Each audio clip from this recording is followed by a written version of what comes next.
तो hello students. हमारा आज का जो टॉपिक है वो बहुत इंटरेस्टिंग टॉपिक होने वाला है, क्योंकि अभी तक हम लोगों ने एनर्जीज पढ़ ली है। काइनेटिक एनर्जी, पोटेंशियल एनर्जी और कुछ ऐसी एनर्जीज भी पढ़ी हैं जो थोड़ा छुपी भी रहती हैं, लेकिन उनका काम बहुत तगड़ा होता है।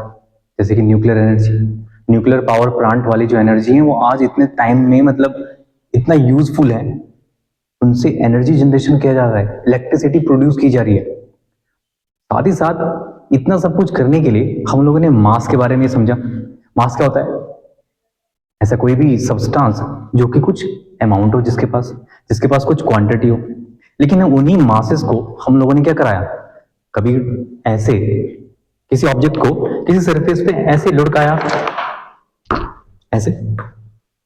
जैसे ये मार्कर को अगर मैं फेंक दूं और इसको अगर मैं ऐसे मूवमेंट कराऊं तो ये ऐसे एक ही डायरेक्शन में मोशन कर रहा है।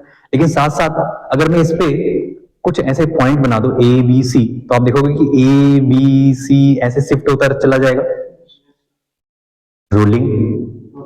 अब कुछ ऐसा भी है कि मैं इस ऑब्जेक्ट को बस धक्का दूं और इस ऐसे ऐसे मोशन करते चले जाए, मतलब पार्टिकल अपना पॉइंट नहीं बदल रहा है, बस ऐसे सीधे सीधे सीधे चला जा रहा है। तो ट्रांसलेशनल मतलब अगर एक ही डायरेक्शन में मोशन कर रहा है। तो ऐसे कुछ फैक्ट के साथ साथ तुम लोगों ने एक और भी सीखा है कि अगर हम बात करते हैं इसी ऑब्जेक्ट की, तो ये ऑब्जेक्ट बहुत सारे छोटे छोटे छोटे छोटे पार्ट से मिलकर बना है। तो उसको क्या बोलते हैं फिर हम? तुम कहां खोए हो बच्चे? क्या बोलते हैं? अगर बहुत सारी चीजों से मिलकर बना है, छोटे छोटे पार्टिकल से मिलकर बना है कोई चीज, क्या बोलेंगे फिर उसको? यस, क्या कहेंगे? सिस्टम। और अगर कोई सिर्फ एक ही पॉइंट से मिलकर बना है, सिर्फ एक छोटे से पार्टिकल से बना है, जैसे एक एटम, हम उसको क्या बोल सकते हैं? एटम कितना छोटा है, बहुत छोटा है ना, तो हम उसको पॉइंट मान लेते हैं। क्या मान लेते हैं? अब समझ में आया? सिर्फ अगर एक क्वांटिटी कहीं पे तो बोलेंगे पॉइंट। अगर एक से ज्यादा पार्टिकल कहीं पर है तो क्या बोलेंगे? सिस्टम। अगर वही सिस्टम थोड़ा बहुत फ्लेक्सिबल है, कभी अपनी शेप को बदल रहा है, जैसे कि अब देखो ये ऑब्जेक्ट है, ये थोड़ा सा दिखने में तो बहुत कैसा है, मैसिव है, लेकिन अगर मैं इसको यहां से पिचका दूं तो, अगर मैं इसको ऐसे पिचका दूं तो फ्लेक्सिबल है ना, अपने मास को अपनी शेप को बदल पा रहा है। फिर इसको ऐसे कर रहा हूं तो शेप बदल सकता है, तो उनको बोलते हैं फ्लेक्सिबल बॉडी। लेकिन अगर मैं अपना यही ऑब्जेक्ट ले लूं, अब ये पहले कभी फ्लेक्सिबल रहा होगा, लेकिन अगर मैं अब इस पर प्रेशर लगा रहा हूं, बदल रहा है शेप। कि अभी मैंने पानी भरा और पता लगा कि पानी यहां से लंबा हो गया, जैसे गिलास को ऐसे पकड़ा तो एकदम से लंबा हो गया। तुम लोगों ने देखा होगा बच्चे गेम भी खेलते हैं, स्लाइम कुछ कहते हैं उसको, स्लाइम होता है ना, जिससे शेप बन जाते हैं। तो ये अपना शेप नहीं बदल रहा है, तो इसको क्या बोलेंगे? नॉन फ्लेक्सिबल बोलेंगे। लेकिन इसका नाम फिजिक्स में कुछ तगड़ा सा नाम है, क्या? रिजिड। क्या बोलते हैं? तो आओ कुछ ऐसे ही छोटे छोटे कॉन्सेप्ट के साथ शुरू करते हैं अपना system of particle and rotational motion. तो तुम लोग बोलोगे कि रोटेशनल तो रहे क्या, तो बता देते हैं। अगर पंखा चलो घूम रहा है, लेकिन तुमने देखा कि पंखा एक डंडी से फिक्स रहता है, पंखे की हर एक ब्लेड्स घूम रही हैं।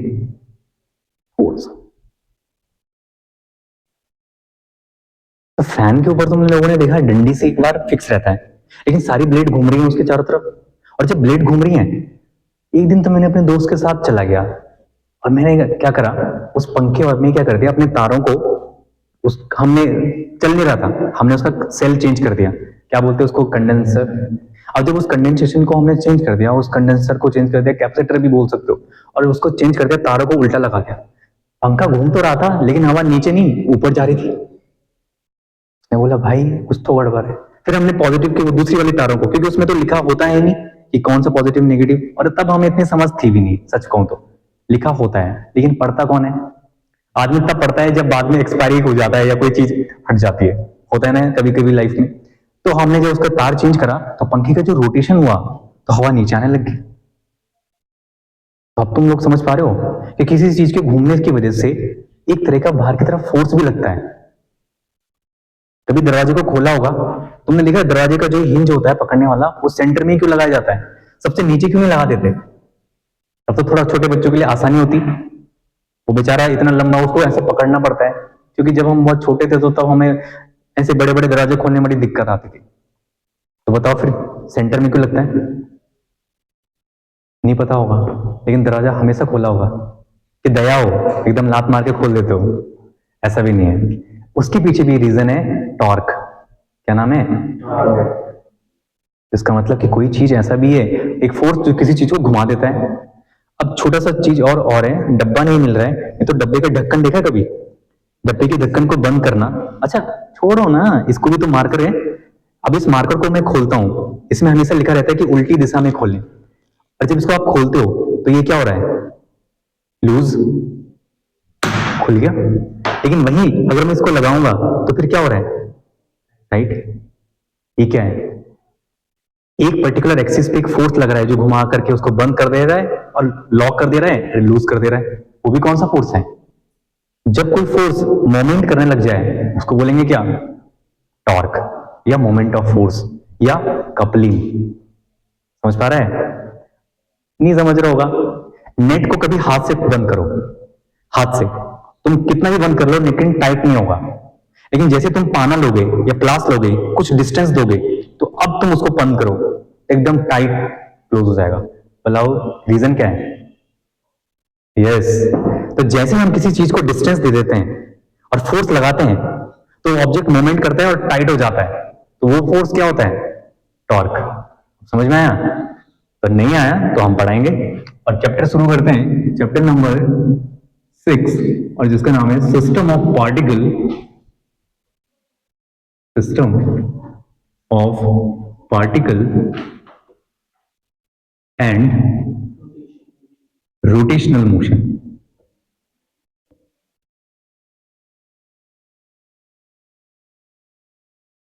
Rotational motion. अच्छा, तो सबसे पहले हम लोग जो पॉइंट बताया, सबसे छोटा पॉइंट मास। तो पॉइंट मास क्या होता है? दो होते हैं या तीन होते हैं, चार होते हैं, एक होता है? Yes, is single. जैसे कौन है? दिव्यांशु सिंगल है ना। सिस्टम क्या बताया? सिस्टम क्या होगा किसी चीज का? सिस्टम होगा, यस, ग्रुप ऑफ पार्टिकल्स जिसके अंदर टू और मोर पार्टिकल्स अगर कहीं पर हैं, एक या एक से ज्यादा कण है। क्यों? अगर बहुत सारे होंगे पार्टिकल तो उसको बोला जाएगा system, group of the particles. और थोड़ा सा बना भी दो शेप, कुछ भी हो सकता है। सिस्टम है, यहाँ यहाँ यहाँ यहाँ यहाँ यहाँ यहाँ यहाँ M1, M2, M3, M4, M5, अब पता नहीं कितने Mn। समझ गए? अगर किसी के अंदर n पार्टिकल्स हैं तो क्या है? पूरा का पूरा एक सिस्टम। क्या नाम है? सिस्टम बोलते इसको हंसी आ जाती है। कुछ ज्यादा देख लिया क्या सिस्टम? चलो फिर आगे। अब एक और शेप बताया था, जो बॉडी अपने शेप बदल देती है, जिनका कोई फिक्स शेप नहीं होता है। Yes, not a fixed shape, तो उसको बोला जाएगा फ्लेक्सिबल, फ्लेक्सिबल बॉडीज। और ऐसी बॉडी जिनका शेप कैसा होगा? रिजिड। अगर तुमने कोई ईंटा ले लिया, ब्रिक्स ले लिया, और उससे तुम दीवार बनाओगे, तो फ्लेक्सिबल से बनाना पॉसिबल नहीं है। क्या लेना पड़ेगा? ब्रिक्स लेनी पड़ेगी, ईंटें लेनी पड़ेगी। और ईंटें कैसे होती हैं? ऐसे तो नहीं है कि एक 4 दिन पहले देख रहे थे दीवार ऐसी थी, 5वें दिन देख रही दीवार ऐसी होगी, और 6ठे दिन तो बिल्कुल दीवार घूम गई। ऐसा तो नहीं होता है ना। क्यों नहीं होता है? क्योंकि ब्रिक्स कैसी हैं? रिजिड। तो इसको बोला जाता है हैव अ या हैज अ फिक्स्ड शेप, तो उनको बोला जाएगा रिजिड। क्या बोला जाएगा? रिजिड। और ये तुम्हारा बहुत इंपॉर्टेंट भी है, रिजिड बॉडीज। ठीक है, समझ में आया? अब जब ये रिजिड बॉडी और सिस्टम और पॉइंट ऑफ मास क्या करते हैं? अभी हमने बोला मोशन करते हैं, तो दो तरह के मोशन इनके अंदर होता है। एक होता है कि जब ये बिल्कुल सीधी दिशा में ऐसे चल रहे हो, एक लीनियर मोशन कर रहे हो, तो उसको बोला जाएगा, there are 2 type of motion in rigid bodies. पहला टाइप्स ऑफ मोशन। अब मोशन के बारे में तुम्हें समझाना तो नहीं है ना, क्योंकि मोशन पढ़ पढ़ के तुम लोग मुझे लग रहा है कि बोर तो हो ही होंगे, क्योंकि कार का चलना, पक्षियों का उड़ना, एटम्स का घूमना, ये सब क्या है? मोशन। पर लेकिन जब हम ऐसे इस सिस्टम के बारे में पढ़ते हैं तो वहां पे जो मोशन होते हैं दो तरह के होते हैं, एक होता है ट्रांसलेशनल और एक क्या बताया दूसरा, रोटेशनल। अब देखो, ट्रांसलेशनल को समझना थोड़ा आसान है। जैसे मैंने कहा कि कोई ऑब्जेक्ट है, ए बी सी और डी,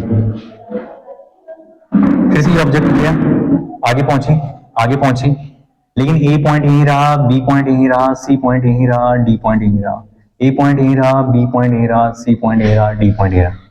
तो ऐसे में क्या होगा, फोर्स जैसे इसको मिलेगा बाहर से, और फोर्स कैसा होना चाहिए, एक्सटर्नल, ध्यान रखना। तो कोई एक्सटर्नल फोर्स मिला तो ये बॉडी क्या करेगी, आगे आगे आगे आगे आगे खिसकती चली जाएगी, डिस्प्लेस तो करेगी, मोशन तो होगा इसमें, लेकिन कैसा है, इसके पॉइंट ऑफ कॉन्टेक्ट चेंज नहीं हो रहे हैं, तो इसको बोलेंगे ट्रांसलेशनल। यस, स्लाइड करना भी ट्रांसलेशनल है। लेकिन वहीं इसी ऑब्जेक्ट का जो ए बी सी डी, यहाँ ए था, यहाँ बी था, यहाँ सी था, यहाँ डी था, अगली बार ये थोड़ा सा ऐसे घूम गया तो ये क्या पहुंच गया, ये यहां से डी आ गया, यहां से ए आ गया, यहां पे बी आ गया, यहां पे सी आ गया, फिर क्या हो गया, चेंज हो गया थोड़ा सा, फिर यहां पे क्या हो जाएगा, सी आ जाए, यहां पे डी आ जाए, यहां पे ए आ जाए, यहां पे बी आ जाए, तो ये क्या हो जाएगा, रोटेशनल। ये कैसा है, रोटेशनल। तो रोटेशनल और ट्रांसलेशनल के लिए हम लोग थोड़ा सा एक डेफिनेशन भी लिख लेंगे रोटेशनल मोशन के लिए, क्योंकि ट्रांसलेशनल अभी हमें इतना ज्यादा नहीं पढ़ना है। तो रोटेशनल के लिए लिख सकते हैं, when a body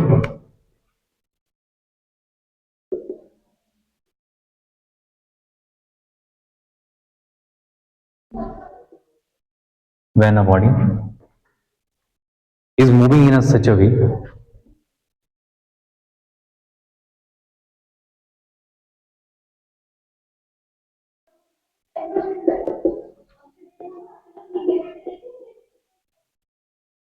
such a way when a body is moving in a such a way that all particles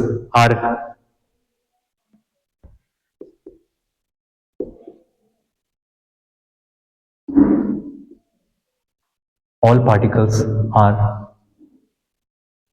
making circular motion,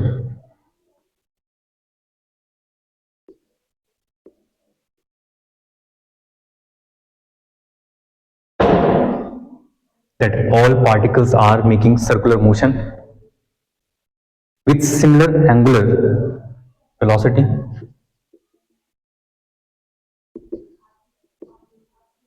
with similar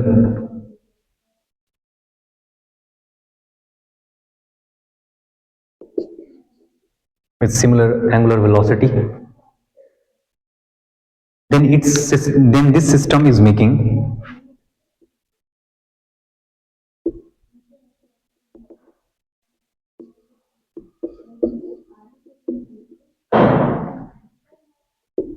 this system is making a rotational motion.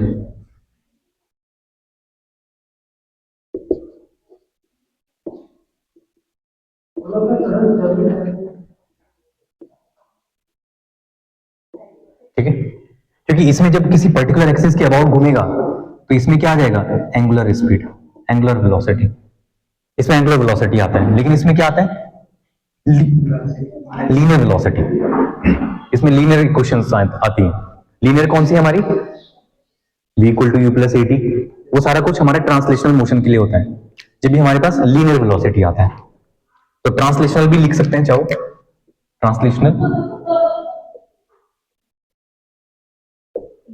Translational motion के लिए क्या होगा, जब कोई body किससे motion कर रहा होगा, लीनियर वेलोसिटी से, ठीक है, और not change, does not change, और पार्टिकल्स डज नॉट चेंज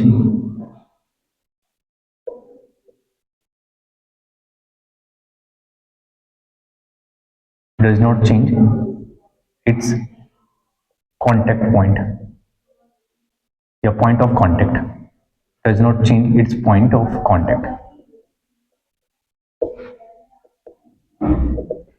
जब कोई पार्टिकल्स लीनियर वेलोसिटी से चलते हैं और particles does not change its point of contact, उसमें अपना पॉइंट ऑफ कांटेक्ट को चेंज नहीं करेंगे, ठीक है। एक और बात, जब कोई भी बॉडी घूमती है तो उसमें एक और इंपॉर्टेंट वर्ड हम लोग इसके अंदर पढ़ते हैं जिसको बोलते हैं एक्सिस ऑफ रोटेशन। क्या कहते हैं? Axis of rotation. Axis of rotation, जैसे आप लोगों ने अर्थ के बारे में सुना होगा, अर्थ कैसे रोटेट करती है? एक्सिस अपनी एक्सिस पे रोटेट करती है, लेकिन आपने देखा है अब धीरे धीरे नीचे नीचे नीचे चले जाएंगे तो ऊपर का शेप थोड़ा सा कम है, बीच का थोड़ा ज्यादा है, फिर बीच में और ज्यादा है, फिर धीरे धीरे कम होता चला जाएगा, ऐसे फिर ऐसे। पर एक चीज नहीं बदलेगी, जिसके चारों तरफ ये सारे पार्टिकल घूम रहे होंगे, इसको क्या बोला जाएगा? ओमेगा वेलोसिटी से घूमेगा और इसको बोला जाएगा एक्सिस ऑफ रोटेशन। फैन भी अगर घूम रहा है तो फैन भी पर्टिकुलर एक्सिस के अबाउट रोटेट करता है। अगर कोई ऐसा है, ऐसा वेलोसिटी से घूम रहा है तो ये क्या हो जाएगा इसका? ये एक्सिस ऑफ रोटेशन। कोई ऑब्जेक्ट है सिलिंड्रिकल शेप की है और ऐसे पर्टिकुलर एक्सिस के अबाउट घूम रही है तो इसको भी क्या बोला जाएगा? That is called axis of rotation. आप समझ पा रहे हो? एक्सिस ऑफ रोटेशन हमेशा कहां से जाएगा? सेंटर से। कहां से जाएगा? सेंटर से, और इसको बोला जाएगा सेंटर ऑफ द बॉडी। इसको भी क्या बोला जाएगा? Centre, centre of the body. इसको भी सेंटर ऑफ द बॉडी बोला जाता है। लेकिन बाद में यही सेंटर ऑफ द बॉडी, अगर आप किसी ऑब्जेक्ट को ऐसे करके ऊपर फेंको या ऐसे करके ऊपर फेंको, चाहे ऐसे करके फेंको, चाहे मैं आपके पास फेंक रहा हूं, अगर ये ऐसे ऐसे ऐसे करके रोटेट करके जा रही है या फिर ऐसे जा रही है फिर ऐसे जा रही है, लेकिन इसका एक पॉइंट है जो कभी नहीं बदलता है, सेंटर ऑफ द बॉडी। उसी centre of the body point को बोलते हैं सेंटर ऑफ मास। तो नेक्स्ट क्लास में हम उसको स्टडी करेंगे, सेंटर ऑफ मास।